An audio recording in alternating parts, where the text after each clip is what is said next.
विष्णु बेहेरा वरिष्ठ सांबादिक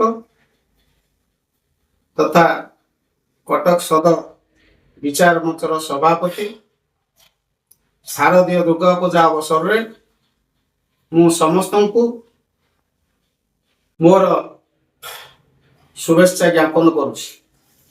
माँ दुर्गा आम पाई शक्ति और सुरक्षार निर्देशक। आम समाज रे दुर्गा पूजा केवल एक धार्मिक उत्सव नुहे, यह हेउछि शक्ति साहस और नैतिक विजयर प्रतीक। माँ को धरावरण समस्त शुभमय हो।